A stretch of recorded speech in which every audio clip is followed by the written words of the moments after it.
Hello everyone, welcome back to On Point Politics, and today I'm going to be going over Trump's best case scenario based on historical data and current data from RCP. Before we get started with the video, please hit that like button, subscribe, and make sure to follow the Twitter and join the Discord in the description down below. And so, guys, right now we are looking at the 2024 aggregate, and Trump is currently leading it by 2.1 percentage points. He is up, from basically it being a tie from a couple of weeks ago. A week or two ago, it was almost tied. Now Trump is back up at over 2 points in this aggregate, and Trump is significantly performing better than he was a few weeks ago. If we look at 2020, the aggregate underestimated him by 2.7% in the national popular vote.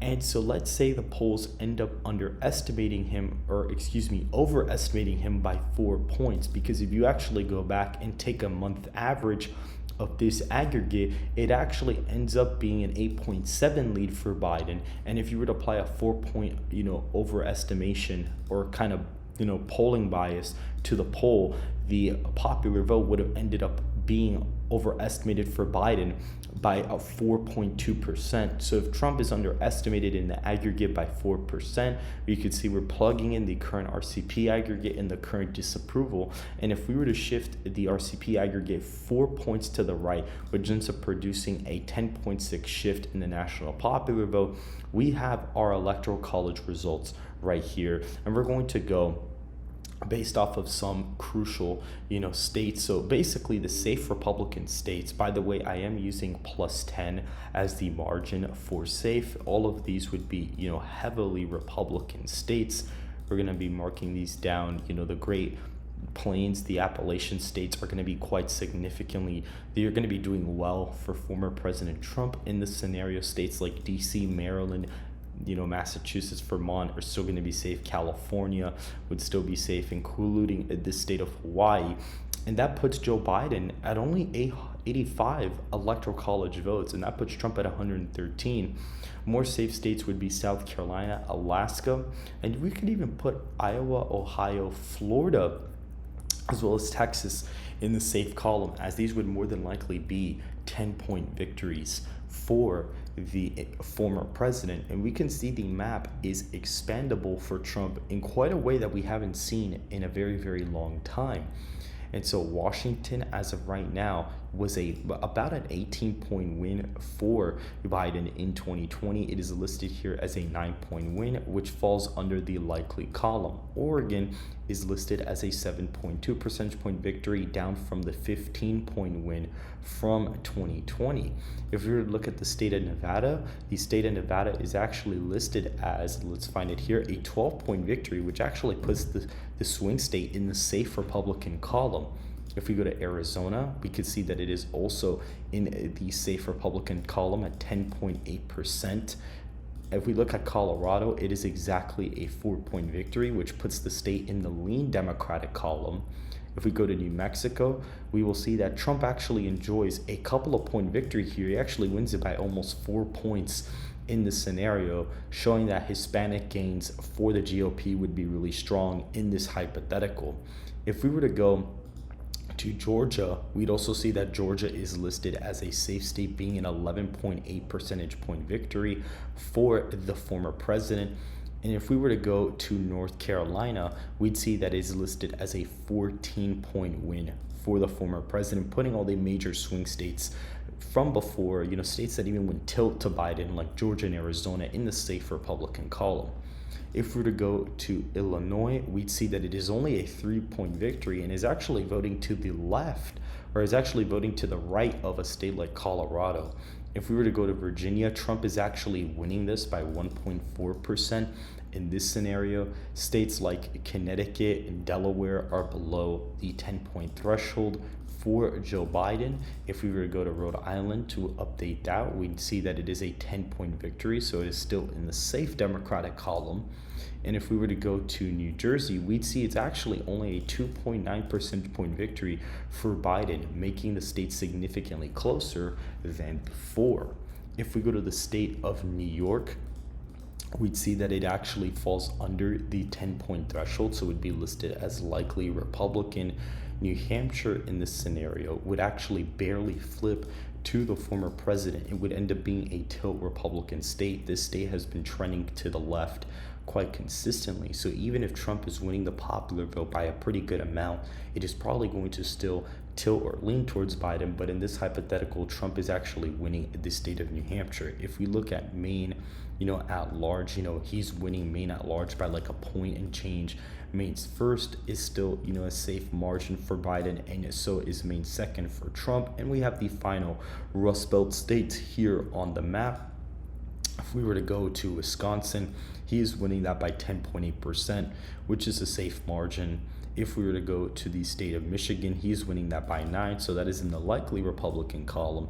And Pennsylvania is right above the 10-point threshold, putting that in the safe Republican column.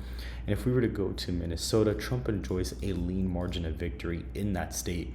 And if we go to Nebraska second, it is listed as a 4.3 percentage point victory for Donald Trump. So in a hypothetical best case scenario based on current and historical data, Trump's best case scenario would end up being 347 electoral college votes to Joe Biden's 191 electoral college votes. This is the best case scenario, with pretty much Trump basically having 297 electoral votes safe right out the gate. So at this point, he'd be guaranteed to win the presidential election at this point. And just for fun, what we're going to do is we're actually going to do a hypothetical best case scenario for Biden, just to kind of look at what the data is really showing us per se.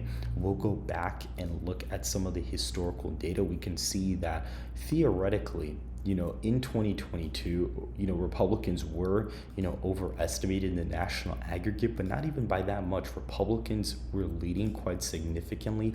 So let's say that Biden's hypothetical best case scenario in the popular vote would end up being -4. So let's say his best case would be to win the popular vote by 4 points nationwide. And we're going to keep the current aggregate as the main rule with this is that you always have to apply the actual, national aggregate in here. The only one that can be moved is this part of the model, and that kind of adjusts for the whole country. So if we were to do a hypothetical best case scenario for Biden as of right now, we'd have Utah, Idaho, these states would be safe Republican. Now, I'm not going to go over Texas and Florida just yet, as these states may be under 10. Iowa and Ohio, I'm pretty confident will be over 10 points in this scenario. I think that Colorado, Oregon, Washington would all be safe, as well as Hawaii. You'd have, all of these would basically end up being probably safe, except for New Jersey. You'd have New York be safe more than likely. I'd expect Illinois to also be safe as well. And so that puts Joe Biden at 180 electoral votes. And Alaska will probably be safe as well, I'd assume so. If you see here, Alaska is a 12.8 percentage point victory. It's a little bit higher than what it was before. Arizona is listed as a 3.6 percentage point victory for Donald Trump. If we were to keep going down, you'd see Colorado is an 11-point win for Biden. He'd be winning that by over 10 percentage points. Florida is actually over 10 points in this scenario. It's a 10.8 percentage point victory. Georgia goes lean Republican in this scenario. And you'd see that Illinois would be right above the 10-point threshold in this scenario. Maine's second would end up being a 14-point win. Maine's first would be 19 points, and Maine at large would be a 3.9 percentage point victory for Biden.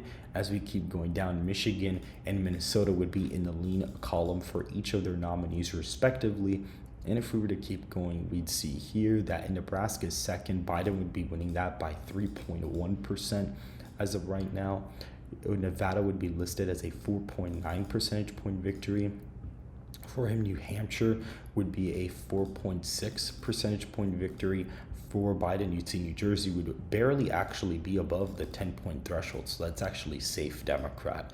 And if we have New Mexico, it is a likely state, and New York is above a 16-point win in this scenario. If we were to go to North Carolina, it is listed as a likely margin in the scenario. Virginia is also a likely Democratic state. And if we were to go to Wisconsin and Pennsylvania, they would be listed as lean margins of victory, and Texas would be listed as right above a 10-point margin, putting it in the safe Republican column. And that puts Donald Trump at 312 electoral votes to Joe Biden's 226. So based out of the best case scenario for Joe Biden, it actually matches current polling data right now. This is around where the polling data actually sits in the Electoral College. And so Biden is not in a good spot. Even in Biden's best case scenario, he's still outright losing the presidential election based on the model. I'd say that maybe in a best case scenario, Biden may be able to pick up Arizona, and states like Michigan, Pennsylvania, and Nevada would be like a little bit closer. And maybe you even have a state like New Hampshire and like Maine at large probably be like likely Democrat. I could see this being a best case scenario. Probably this would probably be more like Biden's best case scenario as of right now, but I think that at this point he can't even win a state like Michigan anymore, at least as of right now. And so that is pretty much it for both of these scenarios. Donald Trump, according to the model, in this hypothetical best case scenario, would be winning the Electoral College, 312 electoral votes to 226. So if you guys did enjoy this video, please hit that like button, subscribe to the channel, and make sure to follow the Twitter and join the Discord in the description down below. And I hope to see you guys very, very soon.